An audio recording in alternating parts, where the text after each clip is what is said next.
నమస్తే. Welcome to our channel. నేను సే. Visakha railway zone అంటే విశాఖలో రైల్వే జోన్ పట్టాలెక్కబోతుందన్నట్టు మరి వార్తలొస్తున్నాయి. చంద్రబాబు నాయుడు గారితోని చర్చిస్తున్నారని చెప్పేసి కేంద్ర రైల్వే శాఖ మంత్రి గూడా చెప్పడం జరిగింది. సో, మరి ఏం జరుగుతుంది? మరి విశాఖ రైల్వే జోన్ పరిస్థితి ఏంటనేది మనకి వివరించడానికి మనతో పాటు ఉన్నారు ప్రముఖ రాజకీయ విశ్లేషకులు ఎంకే రావు గారు. నమస్కారం సార్. నమస్తే. సార్ ఇప్పుడు చూస్తున్నట్టయితే ఆహ్, విశాఖ రైల్వే జోన్ ఏదైతే ఉందో అది గతంలో అసలు రావాల్సింది ఇప్పటివరకి రాలేదు.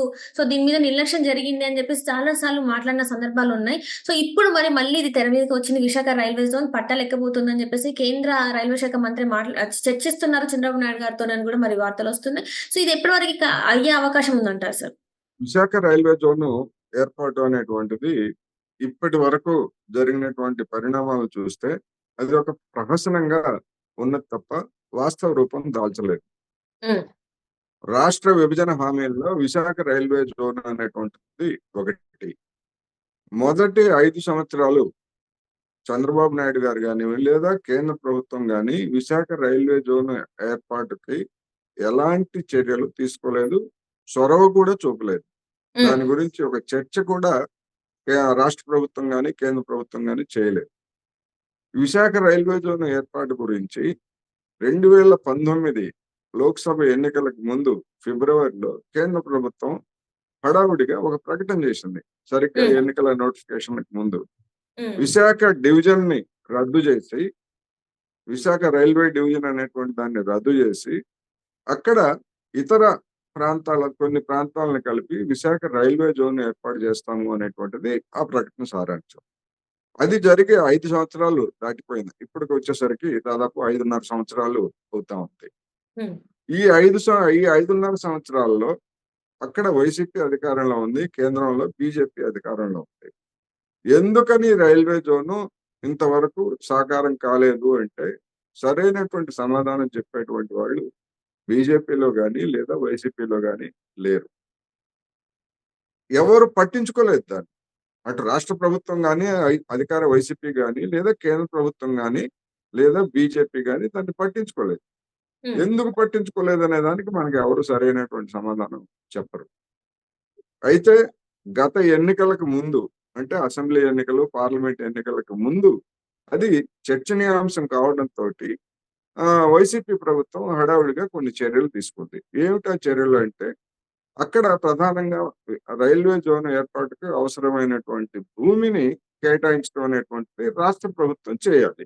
అవును ఆ సార్. రాష్ట్ర ప్రభుత్వం ఆ విధంగా కొంత భూమిని కేటాయించింది. కేటాయించి హ్మ్. ఇదిగో ఫలానా చోట మా భూమి అంటే, కేంద్ర ప్రభుత్వం ఏం చెప్పిందంటే, రైల్వే శాఖ అధికారులు గాని, కేంద్ర ప్రభుత్వం గాని, ఆ భూమిలో కొంత మునక ప్రాంతం ఉంది. హ్మ్. ఆ మునక ప్రాంతంలో మాకు మీరు ఇస్తామంటున్నారు. అక్కడ మేము కార్యాలయాలను మేము ఎట్లా కడతాము? అందుకని ఆ ప్రాంతం మినహా వేరే చోట మాకు భూమి ఇవ్వండి అని చెప్పేసి వాళ్ళు అడిగినట్టుగా, రాష్ట్ర ప్రభుత్వాన్ని కోరినట్టుగా మనకి చెప్పారు. పోనీ రాష్ట్ర ప్రభుత్వం అదేమన్నా అసాధ్యమా? ఒకవేళ మునక ఉండేటువంటి భూమి కాకపోతే బయట ఎక్కడైనా ఆ మేరకు భూమి విశాఖపట్నంలో భూమికి కొరత ఏమి లేదు కదా!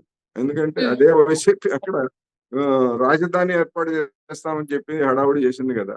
అవును సార్. అందువలన విశాఖ రైల్వే జోన్‌కి భూమి దొరకని పరిస్థితి ఏమి కాదు. కానీ హ్మ్. ఆ విధమైనటువంటి చర్యల్ని వైసీపీ ప్రభుత్వం తీసుకోలేదు. మీరు గట్టిగా భూమి ఇవ్వండి అని చెప్పేసి కేంద్రంలో ఉన్నటువంటి ప్రభుత్వం కూడా అడగలేదు. ఇద్దరు హ్మ్. కూడా దాన్ని నిర్లక్ష్యం చేశారు. అందువలన ఇప్పుడు మళ్ళా అధికారానికి ఇక్కడ తెలుగుదేశం, జనసేన, బీజేపీ కూటమి వచ్చింది. అక్కడ మళ్ళా వచ్చింది. ఇప్పుడు మళ్ళా చర్చలు జరపడం ఏమిటి ఇక్కడ? నేరుగా అది చంద్రబాబు నాయుడు గారికి తెలుసు. కేంద్ర ప్రభుత్వానికి తెలుసు. ఆ భూమి బదులు ఇంకొక భూమి ఇవ్వటమే కదా అవును సమస్య. సార్.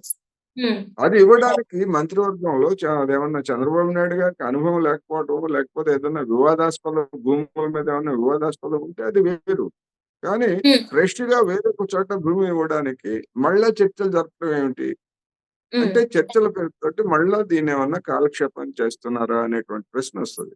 అందుకని హ్మ్. రైల్వే మంత్రి గారు స్పష్టంగా ఏం చెప్పారు? లేదా ఆ చెప్పినటువంటి దాని మీద మీడియాలో ఏం వార్తలు వచ్చాయి అనేటువంటి దాన్ని పక్కన పెట్టేట్లయితే, ఇందులో చర్చలు జరిపేదేమీ లేదు. హ్మ్. జరపాల్సింది కూడా ఏమీ లేదు.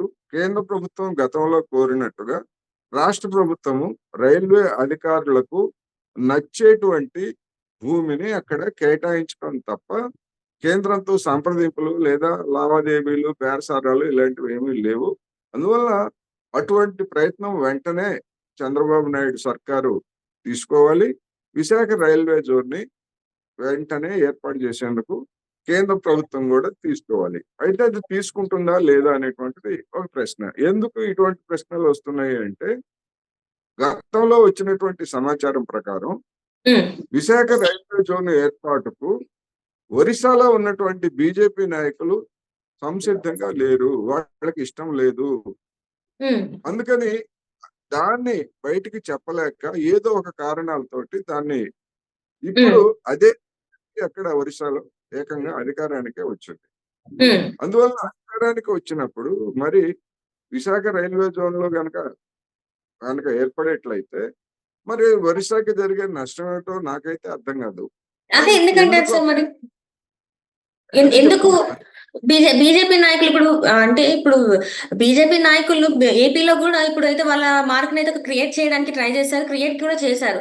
ఎందుకు మరి ఒరిస్సా అక్కడ వాళ్ళకి ఎందుకు నచ్చట్లేదు ఇది? ఒకవేళ ఇప్పుడు చూస్తుంటే కొన్ని విజయనగరం కూడా ప్రాంతాలు ఒరిస్సాలో ఉన్నటువంటి కొన్ని ప్రాంతాలు కానీ లేదా ఇప్పుడు ఈ కొత్త జోన్ రైల్వే జోన్ ఏర్పాటు చేసేట్లయితే లాభసాటిగా ఉండేటువంటి కొన్ని ఇప్పుడు కేకే లైన్ కానీ ఇటువంటివన్నీ కూడా ఈ జోన్ లోకి వచ్చేట్లయితే ఒరిస్సాలో ఉన్నటువంటి రైల్వే జోన్ కి నష్టం జరుగుతుంది అనేటువంటి అభిప్రాయాలు ఉన్నాయనేది గతంలో వచ్చినటువంటి వార్తలు.